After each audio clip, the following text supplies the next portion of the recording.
बिहारी।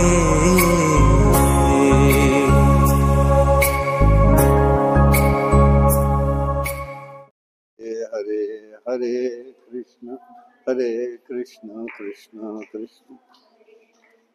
हरे राम राम राम हरे हरे कृष्ण कृष्ण हरे हरे हरे राम राम राम हरे हरे कृष्ण कृष्ण कृष्ण हरे हरे राम राम राम हरे हरे हरे कृष्ण कृष्ण हरे हरे हरे राम राम राम हरे हरे हरे कृष्ण कृष्ण हरे हरे हरे राम राम राम हरे हरे हरे कृष्ण कृष्ण हरे हरे कुंडली कवरदा हरि विठ्ठल श्री ज्ञानदेव तुकाराम अवधूत चिंतन श्री गुरुदेव दत्त भगवान गोपाल कृष्ण महाराज के जय। भगवान श्रीधर स्वामी महाराज के जय। प्रभु रामचंद्र महाराज के जय। महारुद्र हनुमान के जय। समर्थ सद्गुरु रामदास स्वामी महाराज के जय। जय जय रघुवीर समर्थ। ओम पूर्णमिदं पूर्णात् पूर्णमुदच्यते पूर्णस्य पूर्णमादाय पूर्णमेवावशिष्यते। नमः शान्ताय दिव्याय सत्यधर्मस्वरूपिणे स्वानन्दामृततृप्ताय श्रीधराय नमो नमः। कृष्णाय वासुदेवाय हरे परमात्मने प्रणतक्लेशनाशाय गोविन्दाय नमः।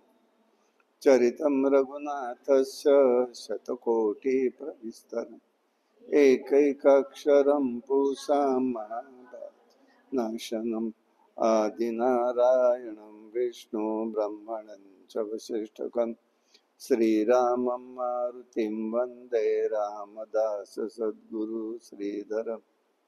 स्वरूप सांप्रदाय अयोध्या मठ जानकी देवी रघुनाथ दैवत मारुती उपासना निमस्त वाढविला परमार्थ जगे। जय जय रघुवीर समर्थ।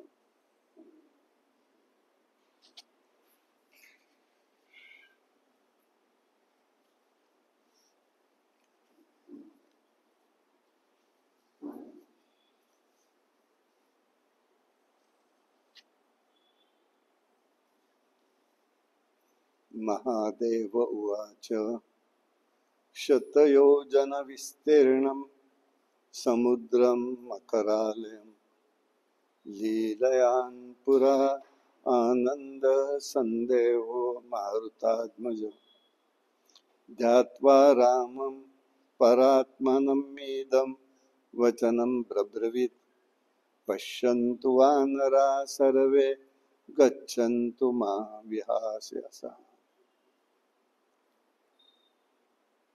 भगवान शंकर पार्वतीला पुढे सांगतायत। हा सगळा आत्ताचा भाग आहे, त्याला सुंदर कांड असं म्हणतात। उत्तरेकडे किंवा समर्थ संप्रदायामध्ये या पाठाला विशेष महत्व आहे। रामगीता, रामहृदय आणि त्याच्याबरोबर हा सुंदर कांडाचा पाठ हे प्राधान्याने साधक हे चिंतनामध्ये ठेवत असतात। मारुतीचा पराक्रम आहे या सगळा। उत्तरेकडे एक भाग असा असतो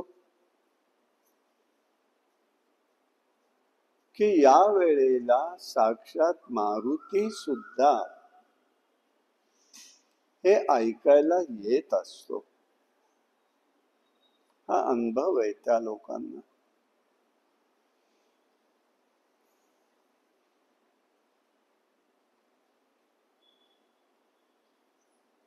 शंकर सांगतायत पार्वतीला,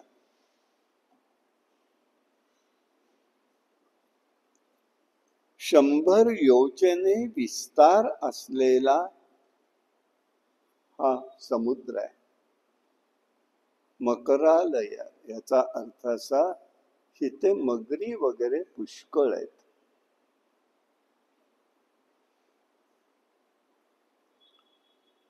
म्हणजे हे कुठे होते? रामेश्वर कोणी पाहिलं असेल तर त्याच्या पुढे धनुष्य कोटी म्हणून एक भाग आहे. तिथे आजही आपल्याला दुर्बिणीमधून जर बघितलं तर लंकेचा किनारा दिसतो. इथे हे सगळे बसलेले आहेत की आता पुढे कसं जायचं हा विचार. समुद्र पसरलेला आहे. ज्ञानशक्ती प्रत्येकाकडे असते, पण तिला जागृत करावं लागतं किंवा ती व्हावी लागते. तर त्याच्याबद्दलचा अनुभव आणि आनंद दोन्हीही प्राप्त होऊ शकतं. त्याच्याकडे जीवाचं लक्ष असतं.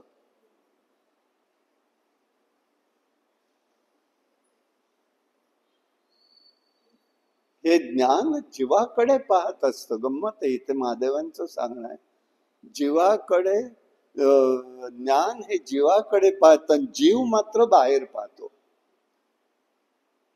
जीव बाहेर पाहत असतो आणि त्याच्यामुळे त्याला ती शक्तीची अनुभूती येत नाही. मग ती सुप्त आहे असं वाटायला लागतं. मारुतीजवळ ज्ञानशक्ती आहे, क्रियाशक्ती आहे, इच्छाशक्ती आहे. जांबवंतांनी ती जागृत केली आहे. बघ बाबा. आणि मग त्यांनी उड्डाण करायचं, समुद्रावरती उड्डाण करायचं हे त्यांनी ठरवलं.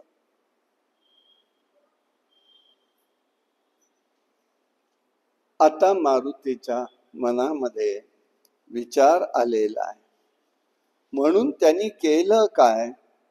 ध्यात्वा रामम, रामाचं स्मरण केलंय.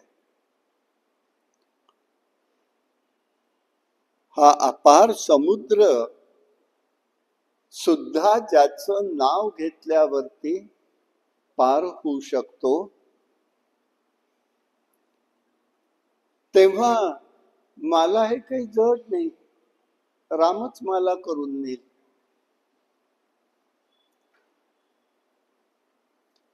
नाथ महाराज वर्णन करताना म्हणतात, नामे संकटे नासती, नामे विघ्ने निवारती, नामस्मरणे पाविजेती उत्तम पदे. उत्तम पदही त्यामुळे प्राप्त होऊ शकतं. यावर श्रद्धा असायला पाहिजे.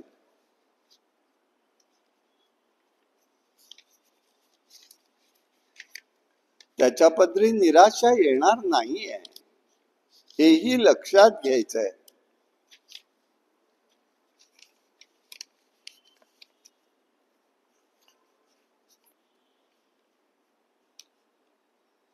रामाने दिलेल्या अंगठीचं, आता अंगठी म्हणजे काय मी सांगितलेलं आहे आपल्याला, स्मरण आहे त्याला.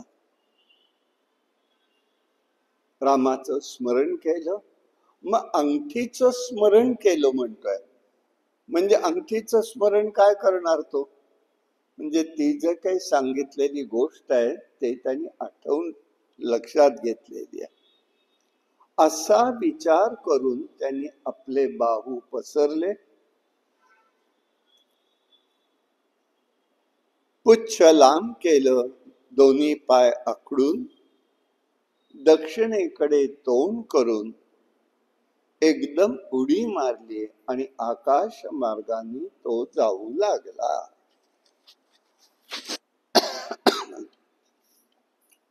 पुष्कळ वर्णन आहे त्याच्यामध्ये त्यांनी केलेलं.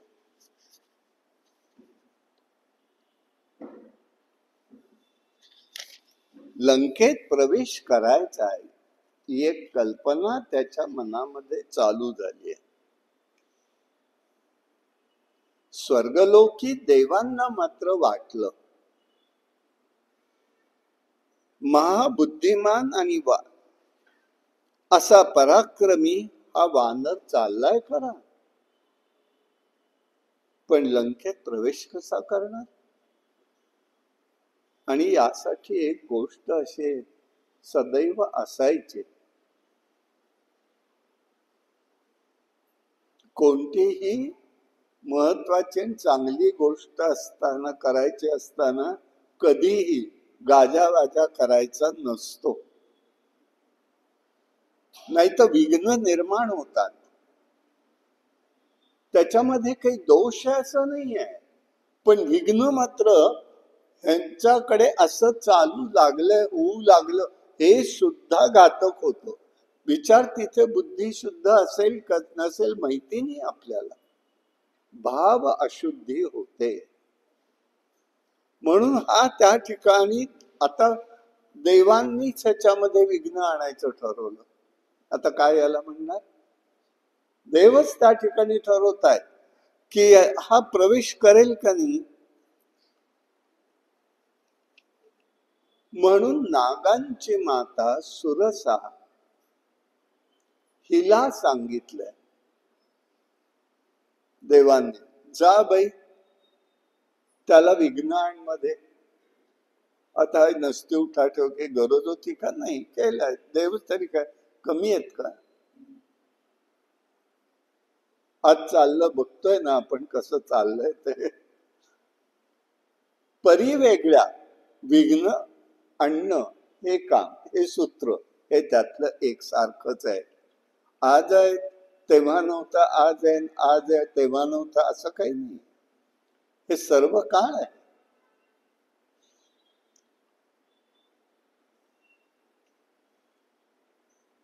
आणि परत त्याला गोंडस रूप काय दिलं माहितीये का?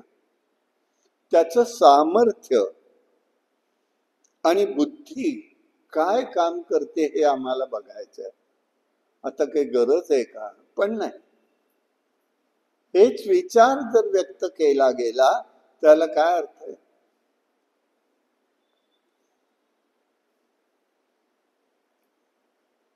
ती सुरसा नागमाता तिथे मध्ये येऊन उभी राहिली आकाश मार्गात.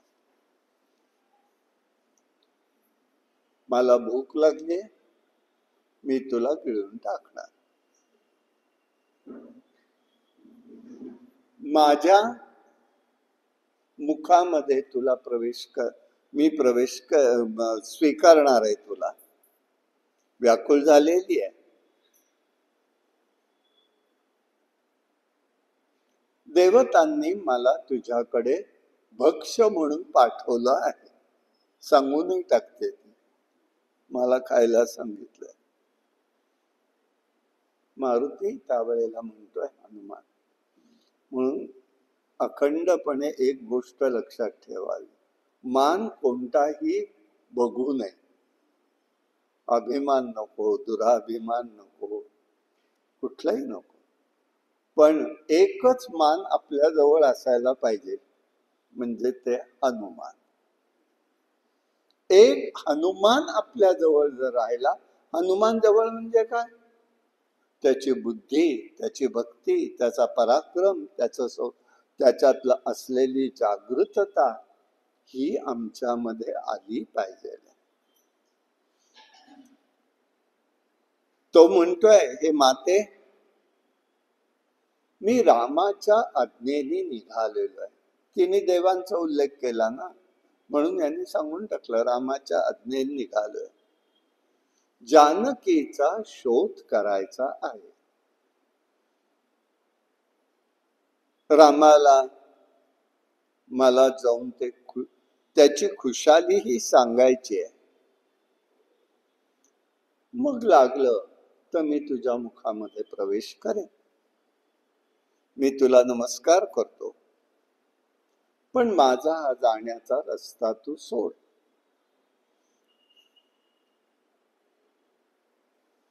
तेव्हा तिने कसं बोलून फसत माणूस बघा, जीव जीव म्हणतोय. ते म्हणाले, बघ मला तर भूक लागली, मी तर तुला मुखात घेणार, त्यातून तू जर सुटलास तर मी काहीच तुला म्हणणार नाही.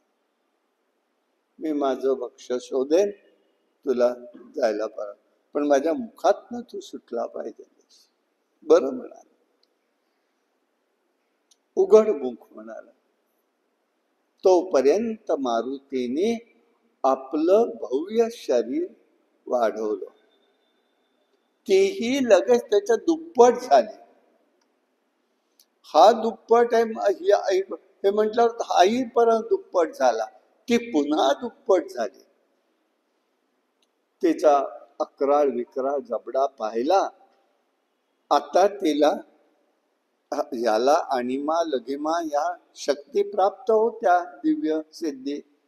त्यांनी ठरवलं आज जायचं आणि बाहेर, मग लगेच शरीर बारीक केलं लघिमा, आणि बारीक केलं. तिचा मोठा झालेला तिने उघडल्या बरोबर आत गेला, लगेच बाहेर आला, हात जोडून म्हणाला, मी बाहेर आलोय मुखामध्ये जाऊन.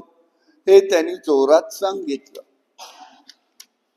तिला काही ते चटकन बाहेर तोंड बंद करता येईना, आणि समोर येऊन उभा राहिला पुन्हा अंतराळात. हे देवी, हे माते, मी तुझ्या मुखातून बाहेर आलेलो आहे, मी तुला नमस्कार करतो. तेव्हा ती म्हणाली, जा बाबा, काही अडचण नाही, तू जातोयस ना, रामाचं कार्य सिद्ध करून ये. देवांनी मला तुझं सामर्थ्य पाहण्यासाठी असं पाठवलेलं होतं.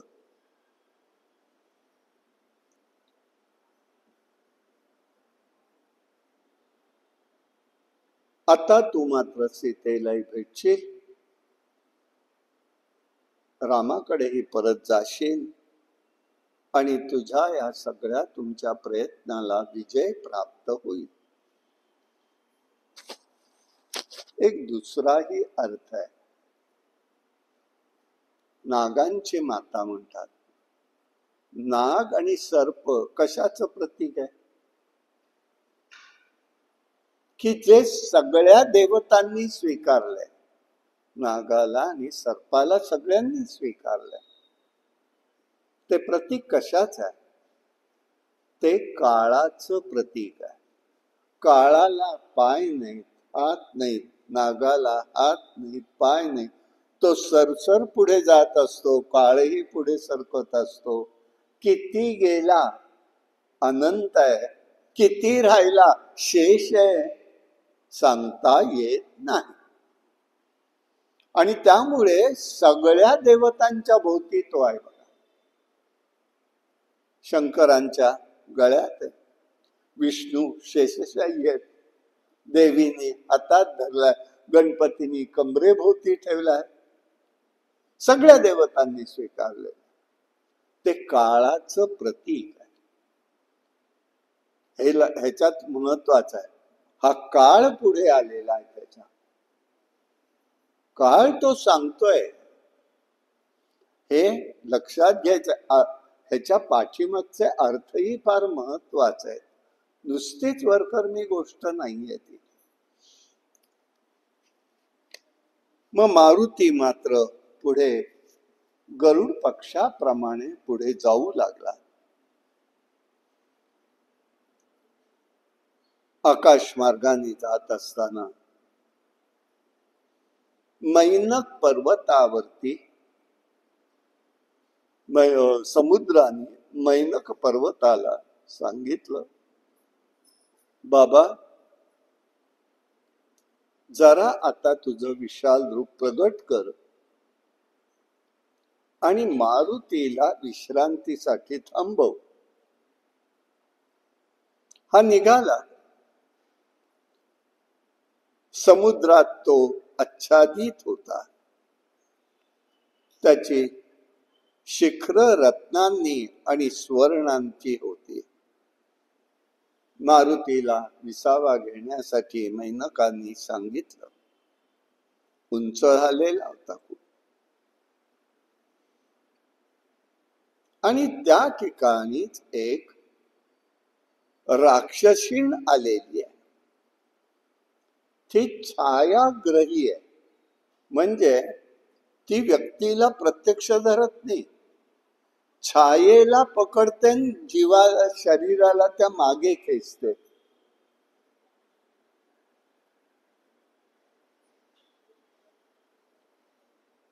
मारुतीला च्या सावलीला धरून ती त्याला मागे खेचू लागली. मारुतीने त्याला प्रतिबंध केला. मग त्याच्या लक्षात आलं, ही दिप्पाड असलेली सेविका आहे. त्यांनी पटकन त्यावेळेला पाण्यामध्ये प्रवेश केला. ती पाण्यात आली. पाण्यात आल्याबरोबर लत्ता प्रहर वगैरे केलं आणि तिचा वध करून टाकला. अशा प्रकाराने तो निघत निघत निघत निघालेला आहे. त्रिकूट नावाच्या पर्वताच्या इथे आलेला. आता एक गोष्ट अशी सांगितली जाते, तर उल्लेख नाहीये, नाही असो, नंतर बघू. तर चित्र विचित्र पशु पक्षी संचार तिथे करत होते. भरभक्कम तट आहेत.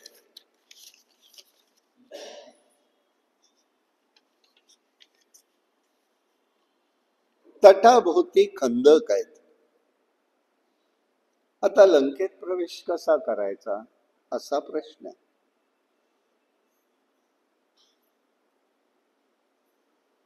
त्याला काळजी वाटली.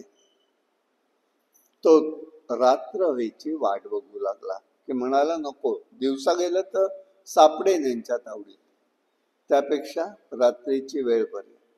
एक लघुरूप धारण केलं, सूक्ष्म रूपात झाला आणि प्रवेश करू लागला. तो लंकिनी नावाची राक्षसीण, ती लंकेचं रक्षण करणारी आहे. तिने बघितलं, का रे चोरा, आत कसा प्रवेश करतोयस तू? मी आहे इथे. रात्रीचा प्रवेश करतोयस म्हणजे काय? मी तुला जाऊन देणार नाही. मारुतीने बघितलं आणि एक ठोसा लगवला. त्याबरोबर ती जमिनीवर पडली आणि रक्त ओकू लागली. आता नाईलाज होता, स्त्रीवर हात उगारायचा नाहीये, पण देवाने आपल्याला सांगितलेलं आहे, अतताई अत्याचारी असे जर असेल, समाजाला जर घातक असेल, तर त्यांची हत्या झाली पाहिजे. तेवढ्यात ती पुन्हा सावध झाली. ज्या अर्थी तुम्हाला मारलंस त्या अर्थी तू मारुती असशील, हनुमान असशील. ती ज्ञाती कशी आहे बघा, ज्ञान आहे तिला. तुझं कल्याण असो, तू लंकेमध्ये जरूर जा, मी तुला सगळा मार्ग सांगते. हे का मी करते आहे? तर पूर्वी मला माझी ब्रह्मदेवांची अशीच भेट झाली. त्यांनी मला सांगितलं, त्रेतायुगाच्या 28व्या काळामध्ये, म्हणजे याचा अर्थ असा आहे, आत्ताच कलियुग आहे असं नाही. प्रत्येक युगामध्ये ह्या चौकडी आहेत: सत्य, त्रेता, द्वापार आणि कली. आता तो जे आहे काळ सुरू, तो कोणता? रामावतारातला, म्हणजे त्रेतायुगातला 28वावं युग सुरू आहे. हे शंकर सांगतायत तिला.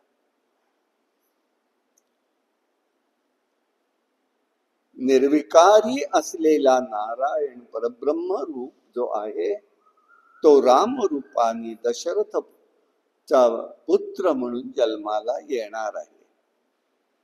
योगमाया जानकी ही जनक राजाची कन्या होईल. भूभार हलका करण्यासाठी आणि दुष्टांना शासन करण्यासाठी हा राम इथे येईल. रावण त्याच्या पत्नीला पळवून आणेल.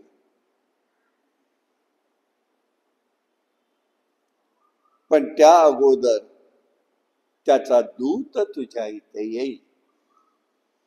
तू त्याला मार्ग सांगितलास तर तू या स्थितीतनं, अवस्थेतनं मुक्त होशील.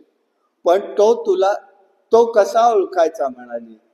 ज्या वेळेला तो भेटेल त्यावेळेला तुला एक लत्ता प्रहर आणि एक लगवेल, बुक्का मारेल, त्यावेळेला तू रक्त ओकशील. ती वेळ आज आली. तू तोच आहेस हे माझ्या लक्षात आलंय. तिने हे सगळं नियोजन होतं ना. सुग्रीवाचा सहाय्यक असेल तो येईल, पण यासाठी तुला मुष्टी प्रहार घ्यावा लागेल. आणि त्यावेळेला एकच लक्षात ठेव, त्यावेळेला लंकेचा नाश जवळ आला असेल, रावणाचा काळ संपून जाईल. आज तुम्हाला मुष्टी प्रहार केलेला आहेस. आज मला आता दिसतंय लंका राम जिंकेल. मग मी आता तुला, तिने लगेच सांगितलं, मी तुला सगळी माहिती देते. म्हणून तिने सांगितलं, ही लंका कशी आहे, काय आहे, किती सौंदर्य आहे त्याचं.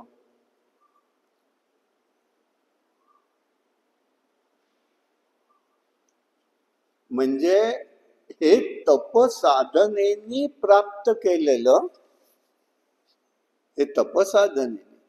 पौलस्य ऋषींचं सुद्धा सामर्थ्य किती असेल हे लक्षात घ्यायचं.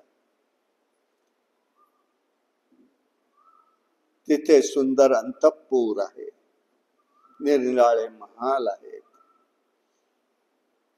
मध्यभागी तिथे एक उत्तम अंतःपुरात उत्तम क्रीडा उद्यान आहे. त्या उद्यानामध्ये मध्यभागी एक दिव्य वृक्ष आहे. त्याच्या अवतीभोवती अशोक वाटिका आहे. त्याच्या मध्यभागी शिंशपा नावाचा एक मोठा वृक्ष आहे. त्याच्या खाली जानकी बसलेली आहे. तिच्या रक्षणार्थ अनेक राक्षसिणी आहेत, नुसती एक नाही. पण त्यामध्ये त्रिजटा नावाची राक्षसीन तिला सहाय्य करते, हे लक्षात ठेव.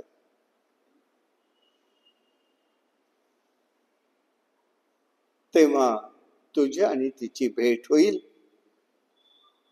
मग रामाला जाऊन निरोप दे.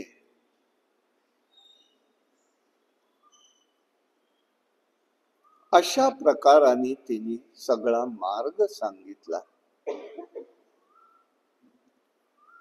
संसार पाशातून मुक्त होणारी रामस्मृती ही भक्तांच्या सान्निध्यात असली पाहिजे. तो वारंवार लक्षात ठेवतोय की मला ही गोष्ट बोलायची आहे, ती अंगठी जे आहे ती मला स्मृती सांगायची आहे, त्याचं स्मरण ठेवतोय. त्याला मोठी धन्यता वाटते. दशरथ राम सदैव माझ्या हृदयामध्येच आहे याची त्याला जाणीव होत होती. इकडे त्याचा प्रवेश झाला खरा, परंतु सीता आणि रावण यांचे डोळे एकाच वेळेला फडफडू लागले.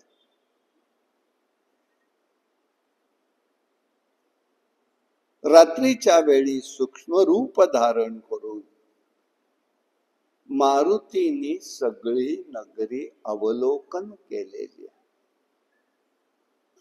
अनेक दैत्य मद्यपानात धुंद आहे, अनेक स्त्रियांमध्ये मशगूल आहेत, उत्तम क्रीडांगण आहेत. एकच फक्त त्याच्यामध्ये महाल असा आहे की तिथे त्याला राम नामाचा गुंजार ऐकायला आला. तो सगळीकडे बघतोय, सगळ्यांच्यात सूक्ष्म रूपाने जाऊन सगळं अवलोकन केलंय. आता त्या काही गोष्टी मी सांगत नाही, पण विभीषणाच्या इथे मात्र तो गेला महालात. तेव्हा विभीषण आपल्या पत्नीला रामाबद्दल सांगत होता. जेव्हापासून तो सांगतोय पत्नीला, जेव्हापासून रावणाने या ठिकाणी सीतेला आणलेला आहे तेव्हापासून मला आपल्या कुळाचा घात होणार याची जाणीव होतीये. मग त्या मारुतीला खात्री झाली की हा कोणीतरी याचा बंधू आहे रावणाचा. स्वर्ण मंदिर होती, विहिरी आहेत, विहिरींना पायऱ्या या सोन्याच्या आहेत.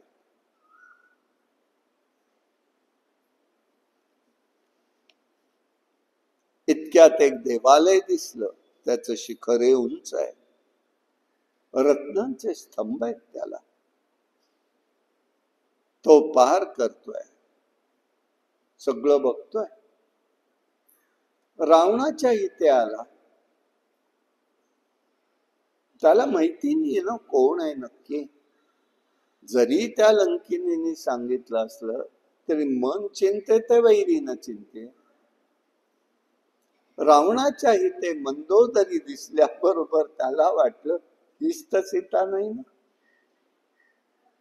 पण मग लक्षात असं आलं, त्यांचा संवाद जेव्हा ऐकला तेव्हा ती मंदोदरी म्हणते त्याला, नका असं करू, एक ना एक दिवस तवी ती ते संख्ये कुळाचा नाश होईल. अनेक स्त्रिया उत्तम आहेत, तिच्या मागे लागून तिला त्रास देऊन तुम्हाला काय मिळणार आहे. शंकर सांगतायत रावणाच्या मनात एकच आहे की मला मृत्यू रामाकडनंच व्हावा, म्हणून हे मी करतोय. त्याला चीड व्हावी आणि त्यांनी यावं आणि मला त्यांनी मारावं.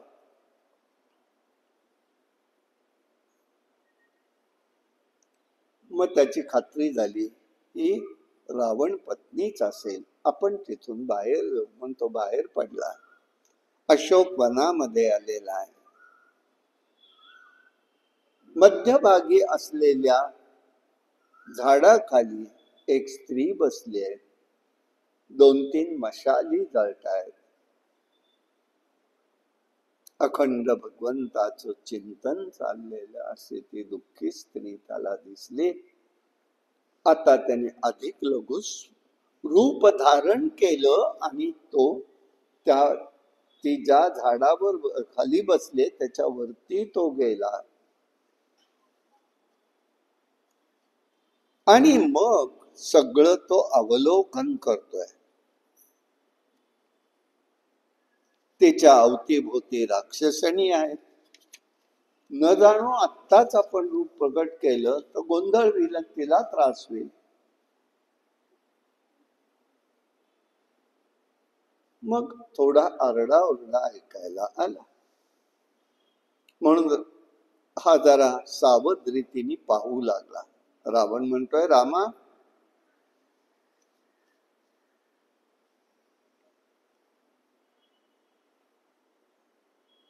रावण आपल्या बरोबरीच्या लोकांना सांगतोय, आज मी एक स्वप्न पाहिलेलं. रामदूत लंकेमध्ये प्रवेश करतोय. आणि त्यांनी प्रवेश करून केलंय काय? वानर रूपात आहे.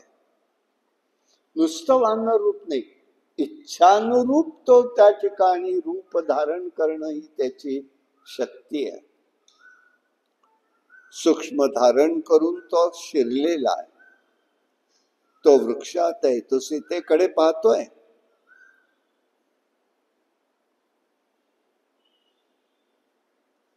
तो युक्ती करतो. तो असा विचार करतो, हे जर मी सगळं पाहिलेलं खरं असेल तो आत्ता तो रामदूत इथे कुठेतरी आहे, हे तो ओळखतोय. मी आता जानकीकडे येतो आणि वेड वाकडं बोलू लागतो. तिला वाघ बाणांनी तिला क्लेश देऊ लागला.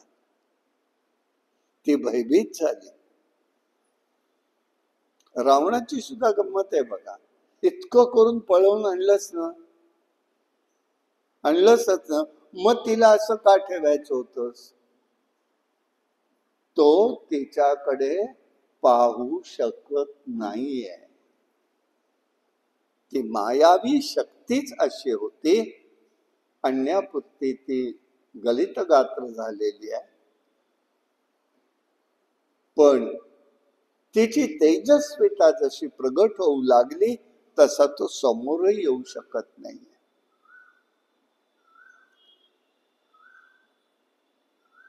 भयभीत झालेली आहे. आणि हे सगळंच तो बघेल रामदूत, आणि तो रामाला जाऊन सांगेल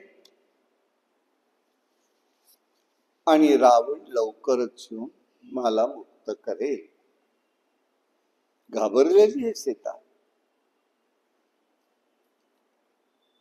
अंतःकरणात श्रीरामाचं स्मरण आहे. रावण समोर येऊन म्हणतोय, हे सीते, तू अत्यंत सुंदर आहेस. कारण नसताना तू संकोच करून बसतेस. राम आणि बंधू हे वनचर आहेत. त्याचा दुसरा एक अर्थ आहे, त्याचं दर्शन ध्याननिष्ठ योगी भक्तजन यांनाच मिळतं, इतरांना मिळत नाही. हा अर्थ तिथे आहे. त्याचा शोध घेण्याचा मी प्रयत्न केला तर माझी भेट झालेली नाही. म्हणजे अजूनही त्या दोघांचं एकमेकाचं दर्शन नाहीये.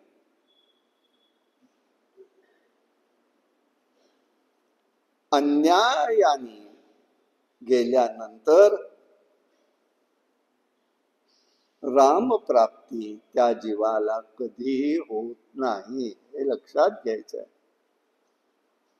शंकर सांगतायत, रामप्राप्ती अन्यायाच्या मार्गाने होणार नाही, म्हणून ह्याला अध्यात्म रामायण म्हटलेलं आहे.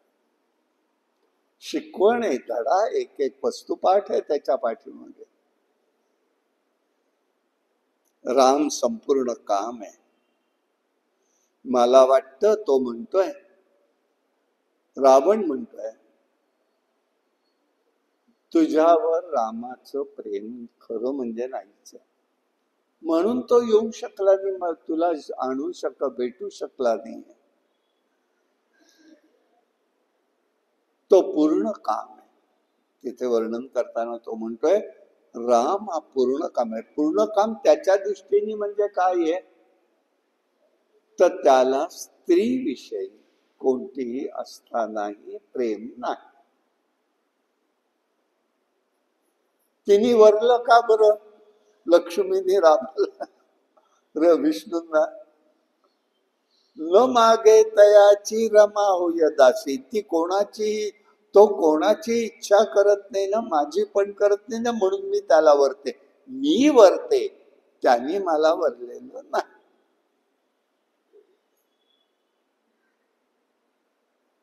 मी वरमाला घातली म्हणून त्याने घालून घेतली. मी त्यात नाही. म्हणजे निर्लेप पण कसं असतं आणि कसं असावं हा एक धडा आहे. निर्लेप अशा पुरुषाशी तुला काय करायचंय आता बाई? रावण सांगतोय. आता त्याच्या साह्याने किंवा विचाराने वागून काय उपयोग आहे? माझ्या अंतःकरणात तुझ्याविषयी पुष्कळ प्रेम आहे. तेव्हा मी असं म्हणतो तुला, तू सगळं सोडून दे आणि माझ्या आश्रयाला ये. सगळे देव माझ्याकडेच बंदिस्त आहेत.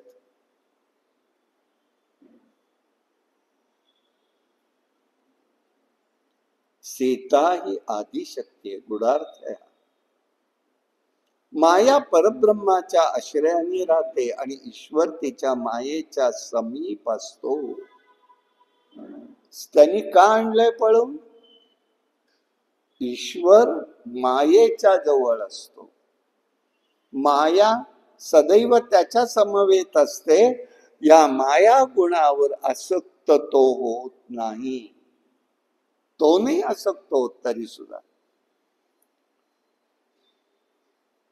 आणि यामुळेच रावण तिच्या शरीराला स्पर्श करू शकत नाही. मी भोगता हा अभिमान बाळगत नाहीये. त्याच्या अंगी गुणांचा लवलेशही नाही. तो कृतज्ञ अधम आहे.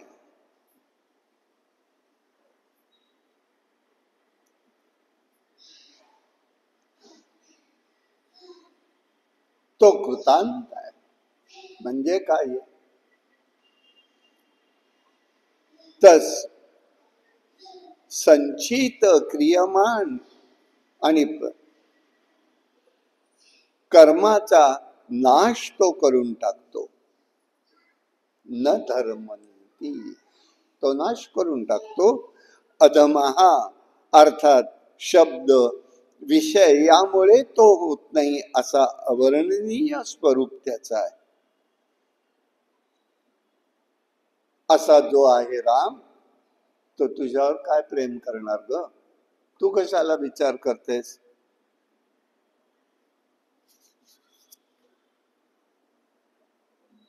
ईश्वराच्या आश्रयाने तू राहू नकोस आता. प्रकृते पराहा, मायेहून निराळा असा तिच्यावर प्रेम न करणारा असा जो आहे तो शक्तिहीन आहे, गुणरहित आहे, ममता शून्य आहे, आसक्ती त्याच्याजवळ नाही आहे, अहंकार रहित आहे. गूढार्थ आहे. नरा अधमहा यस्मात, म्हणजे मनुष्यामध्ये श्रेष्ठ मी तुझ्या ठिकाणी आसक्त आहे. माझा स्वीकार कर. मी दैत्यराज आहे. देव गंधर्व नाग यक्ष किन्नर या सगळ्यांची तू स्वामिनी होशील, हे लक्षात घे. सीता अत्यंत दुःखी झालेली आहे. कानावर तिने हात ठेवले, रामनिंदा तिला सहन होत नाहीये. तरी रावण पुढे येण्याचा प्रयत्न करतो, तर ती हातामध्ये एक दर्भाची काडी घेते. गवत आहे आणि ते त्याला विजेसारखं वाटतं, तो पुढे येऊ शकत नाही. एक काळ असा होता पूर्व काळामध्ये, परपुरुषांशी बोलायचं झालं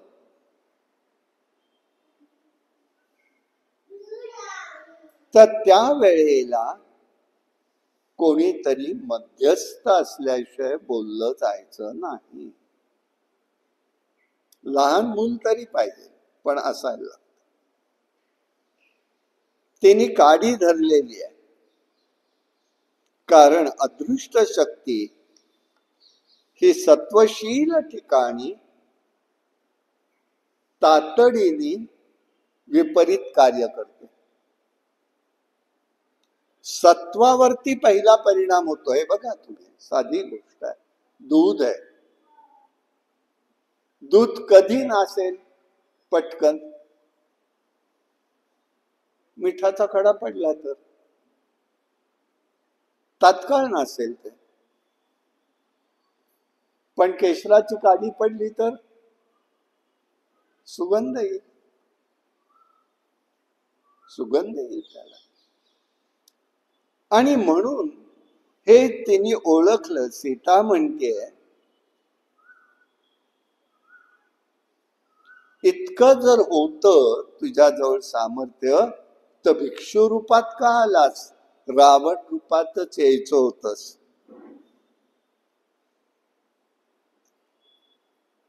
आणि मग आता आपल्यासारख्यांना शंका आहे, ते तिथे तुझं सामर्थ्य आहे. गंमत आहे बघा का.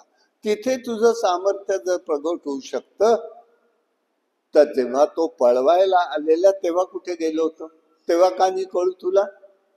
सीतामाईंना का कळू नये?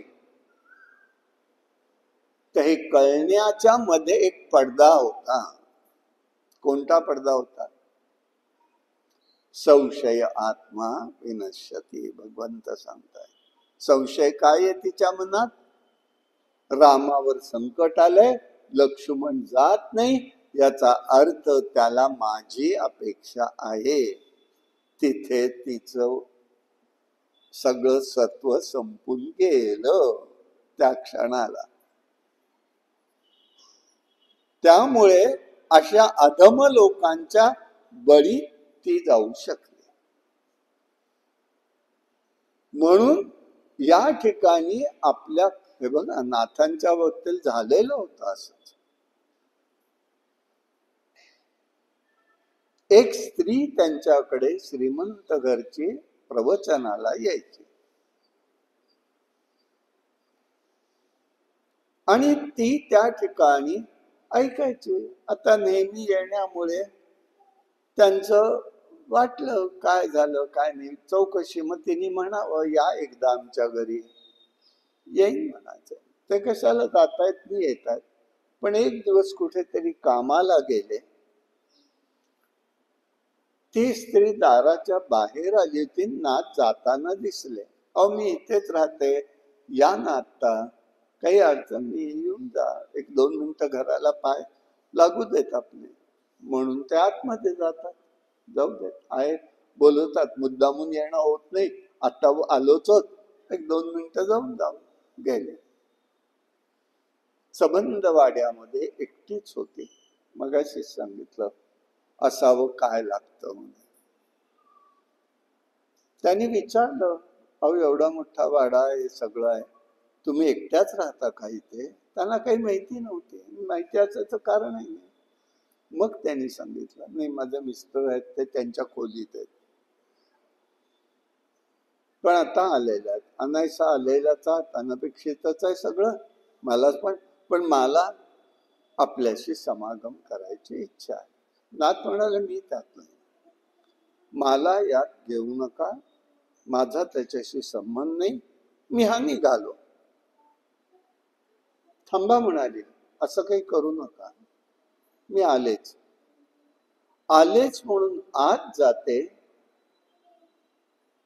वृद्ध पतीचा ती वध करते, परत येते आणि सांगते, आता काही कोणाची अडचण नाही. तुम्हाला वाटत होतं आता ते नाही. म्हणाले नाही, हे अघोरी कर्म केलेत, मी थांबतच नाही, म्हणून ते निघाले. म्हणजे तुम्ही निघा, मी सांगेन यांनी माझ्या नवऱ्याचा खून केला, माझ्या अब्रू घ्यायला आलेले ना, सांगा म्हणाले, काय सांगायचं. ती बाहेर आली आणि आरडाओरडा करू लागली. लोकांआधी असल्या गोष्टींमध्ये चौकडी असतेच उभी. त्यांनी तातडीने त्यांना त्या ठिकाणी हे केलं. लोकांनी त्यांना मारहाण केली. ही मारहाण झाली खरी, पण लगेचच्या लगेच आश्चर्याची गोष्ट म्हणजे सगळ्यात गिरजाबाईंपर्यंत बातमी पोहोचवली. गिरजाबाईंनी ऐकलं, हो का, असं का झालं, काही हरकत नाही, आत्ता कुठे आहेत ना, नाही तर मी येऊ का न्यायला. एक मनामध्ये कवडीची सुद्धा शंका आलेली, गाडीची सुद्धा शंका आलेली, घट्ट होत्या. त्यांच्या हातनं होणार नाही, काहीतरी घातपात आहे, काही बघायचं नाही, आता त्यांना बघायचं. तोपर्यंत लोक घेऊन आले. आल्यावरती कसलीही चौकशी केली नाही. संशय आत्मा विनश्यती म्हणजे काय हे सांगण्यासाठी सांगतोय. घट्ट होत्या, हे करू शकणार नाहीये. आणि मग त्यांनी त्या औषध उपचार करणं, आणून देणं, करणं, हे सगळं त्यांच्याबद्दलच केलं. त्यांनाच वाटलं आता काय करावं, मी तर काहीच बोलत नाहीये, विचारतही नाहीये. म्हणजे गप्पा बसले. शेवटी देवाला विचारलं, हे तू का केलंस, हे काय प्रकरण आहे. तर म्हणाय, तुझ्या कर्माचा बंध आहे,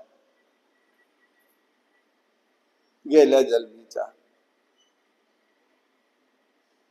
तू त्यावेळेला साधूच होतास, ध्यानाला बसला होतास एका ठिकाणी, आणि त्यावेळेला एक गाय घाबरी तुझ्या समोरनं इकडे निघून गेली. कसाई पाठोपाठ आला आणि त्या कसायाला मी विचारलं, ए बाबा, गाय जाताना दिसली का.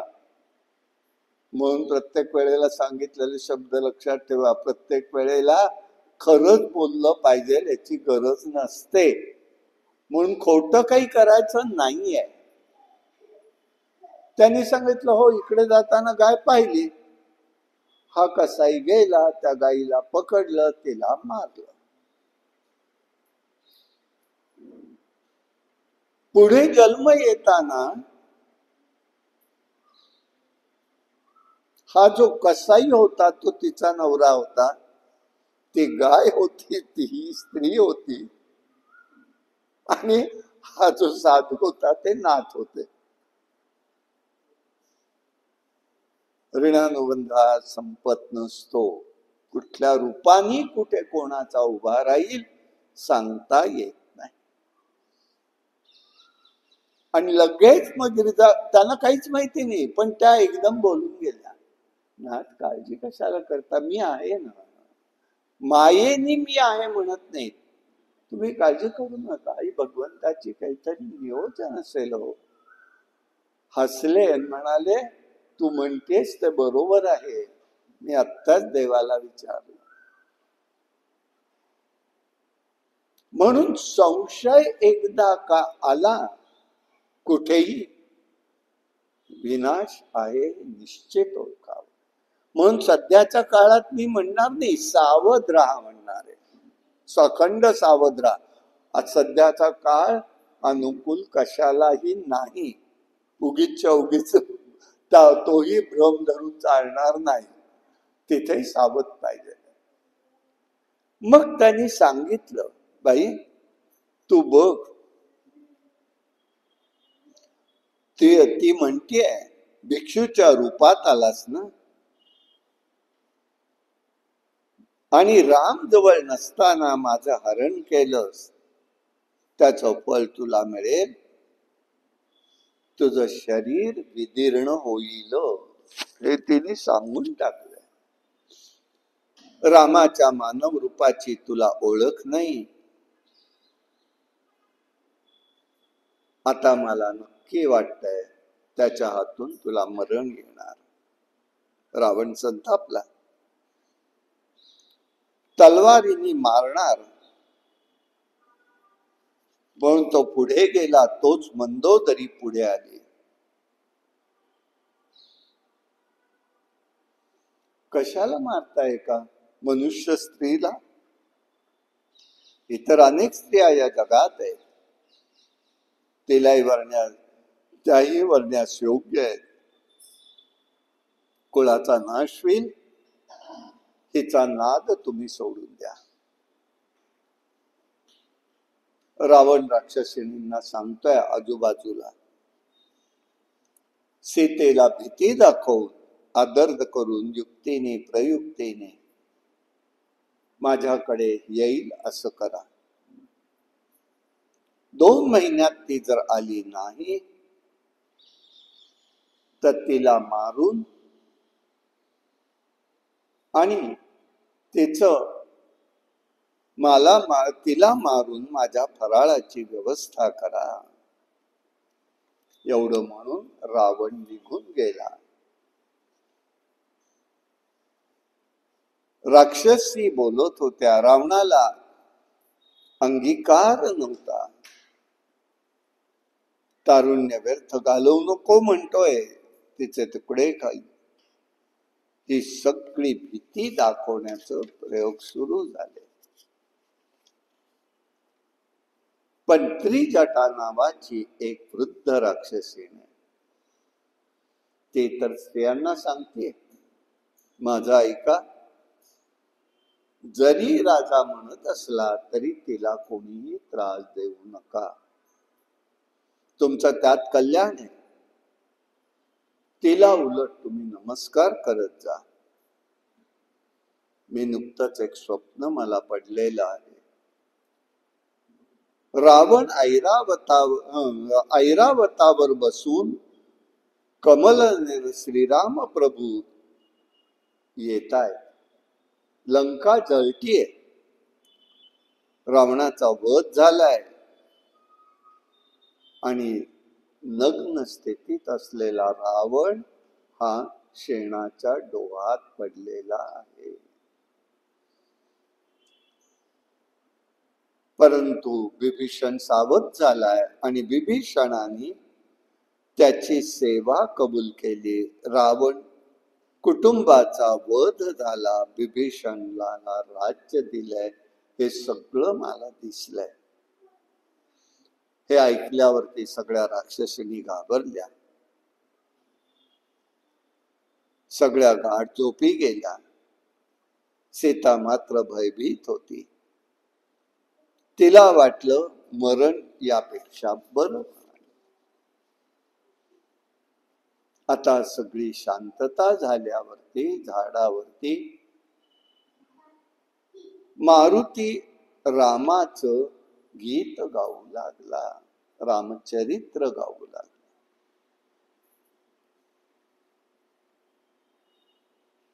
इक्ष्वाकू वंश आहे, दशरथ राजा त्यात आहे, त्याचा पुत्र राम आहे, पुत्र लक्ष्मण, भरत, शत्रुघ्न आहे, शुभलक्षणी आहे.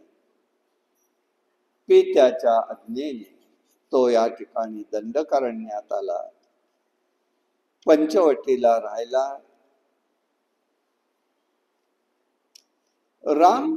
रामाला युक्तीने म्हणाला, दूर नेलं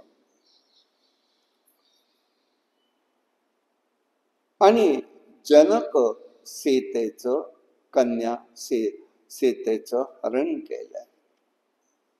जटायू संरक्षणाला आला, पण त्याच्याबरोबर युद्ध झालं. मृत्यू झाला. शबरीची भेट झाली, सुग्रीवाची मैत्री झाली, बालीचा वध झाला, सगळं सैन्य एकत्र आलं. संपातीनी सांगितलं अशोकवनात सीतामाई आहेत. त्याप्रमाणे त्याचा एक रामदूत इथे आलेला आहे. आता तिला एक शंका आली मनामध्ये, न जाणो रावण रूप घेऊन नाही येते काही.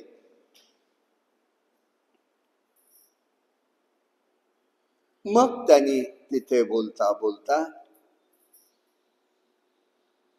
जी राम आणि सीतेमध्ये असलेली गोष्ट आहे, ज्याला अंगठी म्हटलेलं आहे, ती त्या दोघांनाच एकमेकाला माहितीये, तिसऱ्याला माहिती नाही. ती गोष्ट त्यांनी गायली आणि पुढे येऊन उभा राहिला. घाबरू नका, मीच आहे तो, मीच आहे.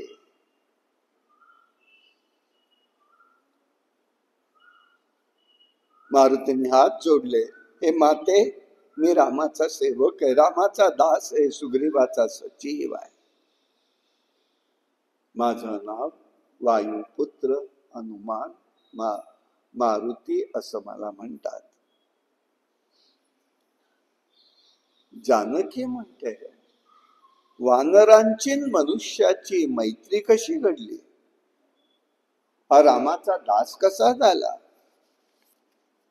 तो म्हणजे शबरीच्या सांगण्यावरून सुग्रीवाकडे कसा आला, वगैरे गोष्टी त्यांनी सांगितल्या. त्यावेळेला पुन्हा त्यांनी ती एक गोष्ट त्याला सांगितली. एकच भाग आहे की ही ते गोष्ट काय सांगितली याचा उल्लेख नाही, पण सांगितलं हे तो सांगतोय. ते आठवण आहे. आठवण म्हणजे अंगठी आहे. का सांगितलं तर रामाने जर सगळ्याच गोष्टीचा त्याग केला तर अंगठी येईल कुठली त्याच्याकडून, हा विचार साधकांनी करायला पाहिजे.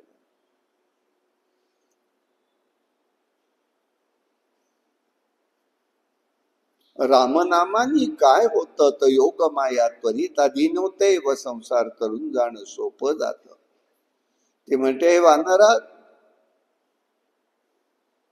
तू आता प्राणदाता आहेस, तू बुद्धिमान आहेस, म्हणूनच रामाला प्रिय आहे असं दिसतंय.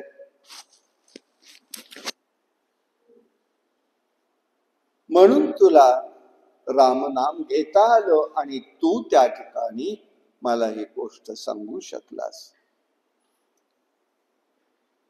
रामांना निरोप दे, माझ्यावर दया करा आणि मला घेऊन चला. माझे प्राण आता 2 महिन्याकरताच आहे, आत्ताच तो सांगून गेलेला आहे. हनुमान हे सगळं ऐकतोय आणि मग तो म्हणतो, मी तुम्हाला भेटलो, हे रामाला कसं सांगू, ते तुम्ही मला सांगा.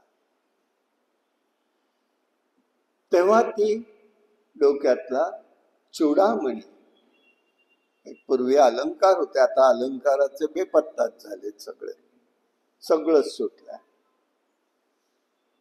आपल्याकडे पाराशर स्मृतीनी स्त्रीच्या जोडवीपासून बिंदीपर्यंतच्या सगळ्या अलंकारांचे अर्थ सांगितले. काय आहे, काय नाही, कशासाठी आहे ते, हा सगळ्याचा लोप झालाय. कुंकूही लावायचं नाही, बांगड्याही नाही, बाकीच्या तर गोष्टी बोलायची सोय नाही.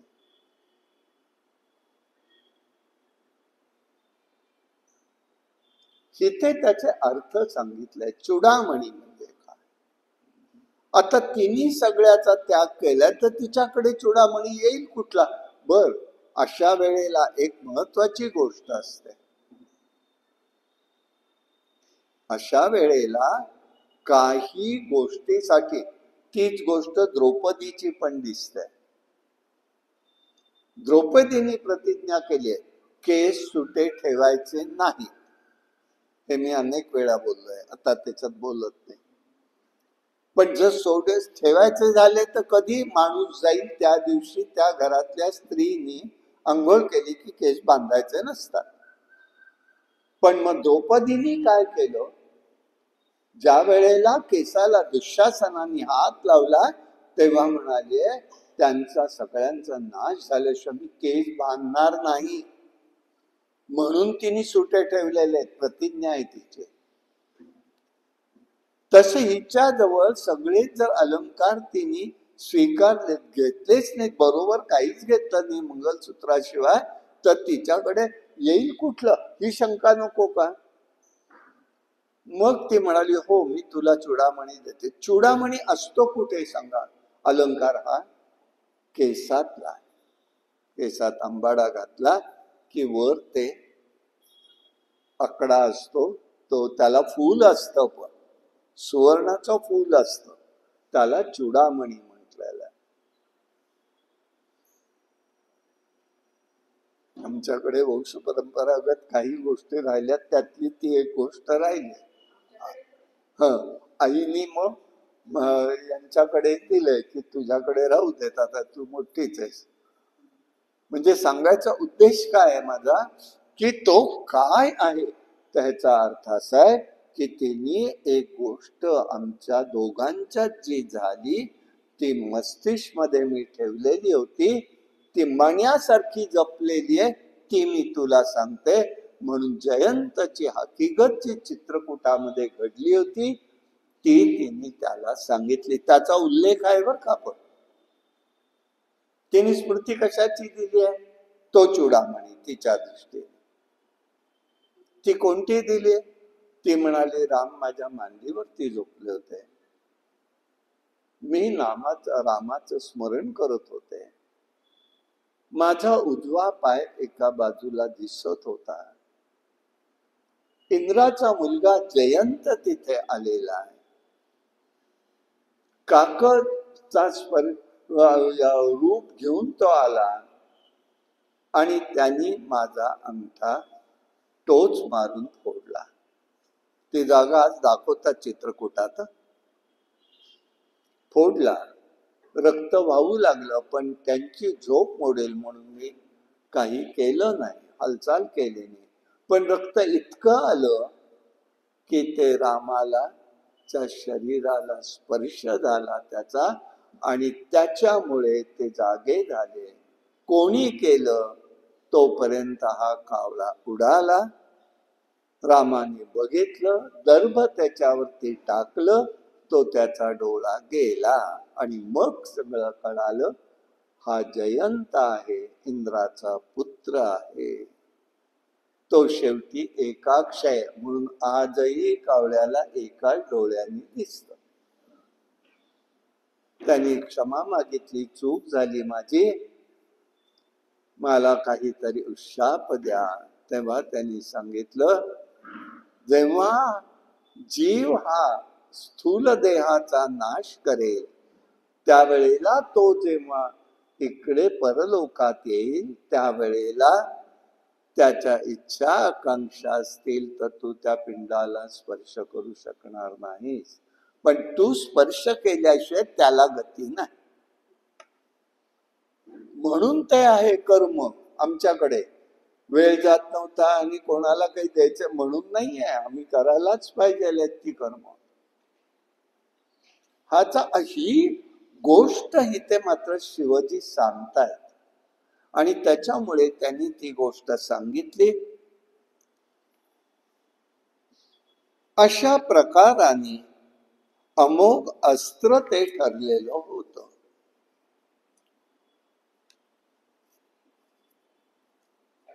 मग मारुती पूर्ववत झाला, माते मला आता तुझं दर्शन झालं, मी आतापर्यंत काही खाल्लेलं नाहीये, मला भूक लागलेली आहे. तेव्हा फळं खाऊन शुद्धा शांत करतो, याचा अर्थ आहे. काय अर्थ आहे तिथे? फळं खाली पडलेली फळं खाती सांगते. म्हणजे काय?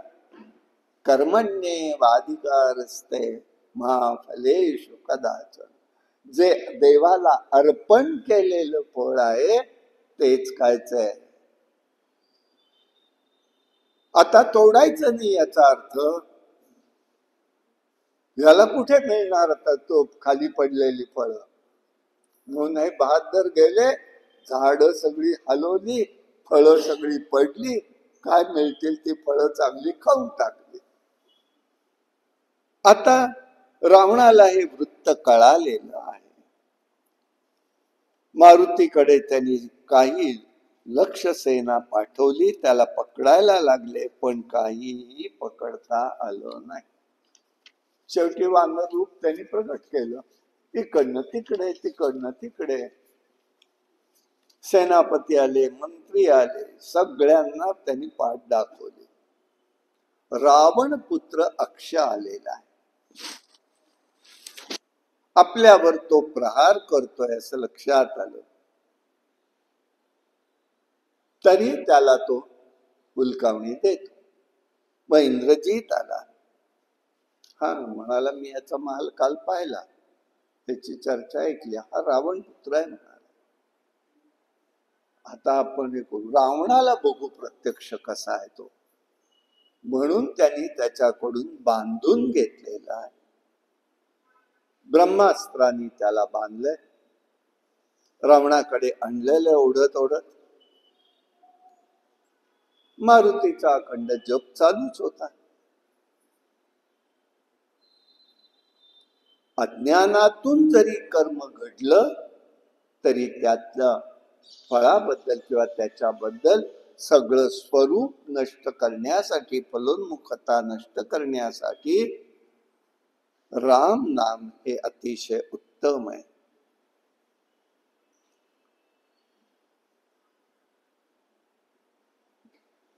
आला तो रावणाच्या समोर.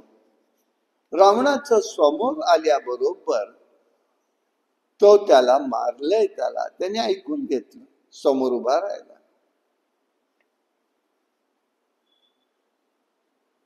तो म्हणाला, मी रामदूत आहे. त्याने विचारलं, तू कोण आहेस? कोणाच्या सांगण्यावरून आलास? कसा आलास? मारुतीने रामाचं सगळं वर्णन केलं. पण हा साधं बस आहे म्हणत नाही, मी रामदूत आहे. दूताला आल्यानंतर काही विशेष उपचार करावे लागतात समोरच्याला, तोही करत नाही. बसायलाही देत नाहीस ना. त्यांनी शेपटी वाढवली, आसन स्वतःच स्वतः तयार केलं आणि वर जाऊन बसला त्याच्या सिंहासनाच्या वर. बस, काय शोधतोय शोध मला. कसा पाहिलं? वानर राजाचा स्वभाव आहे, वनाचा विध्वंस केलेला आहे. जे मारण्यासाठी आले त्यांचा वध केला. इंद्रजिताने मला बांधून आणलेलं आहे ते स्पर्श. त्याला त्या ब्रह्मास्त्र होतं, ब्रह्मास्त्राचा अवमान नको म्हणून मी बांधून घेतलंय. म्हणजे मी बांधायला तयार नव्हतो, खरं तयार आहे तुला बघण्यासाठी. त्याला आत्ताच्या शब्दात चॅलेंज करण्यासाठीच तो उभा आहे त्याच्यासमोर. भेट झाली, उपदेश करावा म्हणून आलाय. रावणा, चांगलं वागल्याने, विचारपूर्वक वागल्याने लोकांना सद्गती मिळते. राक्षसी बुद्धीचा स्वीकार करू नकोस. संसारातून मुक्त होण्यासाठी परपीडा करू नकोस. तुझं कल्याण हो. तू ब्राह्मण आहेस, उत्तम कुळातला आहेस. देहबुद्धीने देह हा आत्मा पाहिला असता तो पाहिलं असतं तोच राक्षस होतो. आत्मबुद्धी ठेवशील तर राक्षसातून निराळा होशील. इंद्रिय, शरीर, बुद्धी यातून उद्भवणारी कर्म तुला लागणार नाही. तेव्हा दुःख परंपरेचा नाश कर. आत्मा निर्विकारी आहे हे लक्षात घे. स्वप्नात दिसणारे पदार्थ वस्तुतः सत्य नसतात, त्यामुळे तुझं स्वरूप सत्य आहे असं जर धरलं, तुला विकारही नाही, द्वैतही नाही. आकाश सर्वत्र भरून आहे, असंग होऊ शकतोस.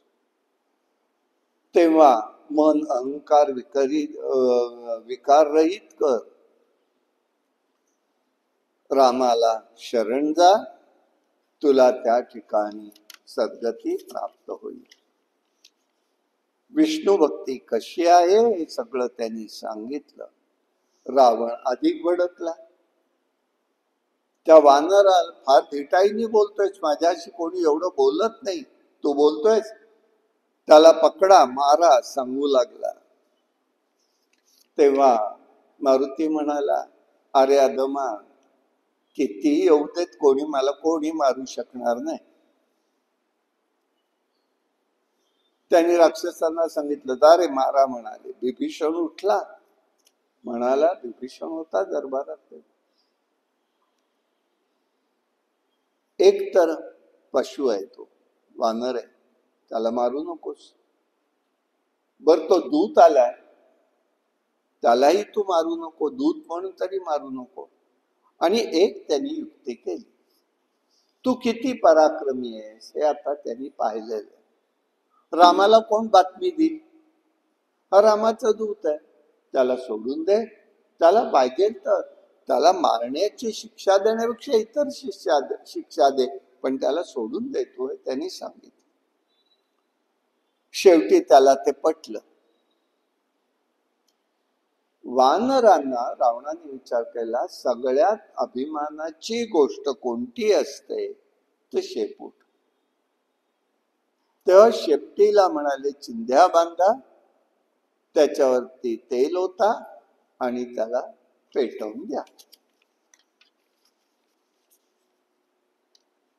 शेवटी त्याला पकडलं, त्याला घेऊन गेलेला, चिंध्या गुंडाळल्या आणि आता शेपटीला नगरातून त्यांनी फिरवलं, त्याला चोर चोर म्हणून, आणि शेपटीला आग लावून दिली. एकदम सूक्ष्म रूप घेतलं आणि क्षणार्धामध्ये ती जळलेली शेपटी सह सबंध लंकेमध्ये पेटवून दिलं. लंका आता यांनीच पेटवलं, तिथे पेटलं, करणार काय, कोणाला बोलणार?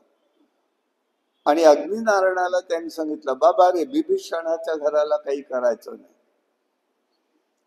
वायुपुत्र अशोकवनात काही करायचं नाही, काय बाकीचं काय करायचंय ते करतो.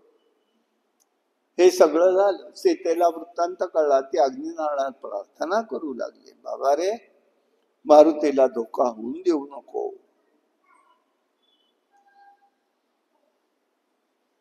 त्याचा शीतल राहील असं बघ. मारुतीचा मग सीतामाईंकडे आला, निरोप दिला. वास्तविक मी आत्ताच तुम्हाला घेऊन गेलो असतो, पण सीता म्हणाली, मी येणार नाही. तशी रावणाचा वध झाला पाहिजे, मग ते येऊन मला घेऊन जाते. रामाकडे जाण्याची आज्ञा तिने मागितली, त्यांनी मागितली, मग तो निघाला. अशा प्रकाराने त्याने आकाश मार्गाने निघालाय. पण जाताना त्याने आपली शेपूट ही समुद्रात बुडवली. त्याला काही त्रास झालेला नाही आणि सगळेच जण आता मारुतीची वाट पाहत होते. आता मारुती म्हणाला, आलेला पाहिला, सगळ्यांना आनंद वाटला. सुग्रीवाकडे जायचं आहे, सांगायचं आहे, नाचू लागले. प्रस्त्रवण पर्वतावर सगळे जातात. सुग्रीवाने मधुवन तिथे एक ठेवलं होतं, राखीव वन होत. अतिशय सुंदर फळं होती. सगळ्यांना तो भूक लागलेली आता, आणि सीतेचा शोध लागलाय, मारुतीने सांगितलं. वनरक्षक अडवतोय, फळाला हात लावू नका, राजेसाहेबांचं आहे, कोणाचंही असो म्हणाले, आज आम्ही काढा. सगळ्यांनी धुडकूस घातला, सगळी फळं वगैरे काढली आणि त्या ठिकाणी जाऊन निरोप दिला त्यांना, आता असं आम्ही केलेलं आहे, असं झालेलं आहे. तेव्हा राम आणि सुग्रीव म्हणाला, चांगली बातमी आहे, काही वाईट वाटून घेऊ नका. ज्या अर्थी असं झालंय त्या अर्थी सीतेचा शोध लागला. खाऊ देत म्हणाल्या सगळ्यांना, काय ते.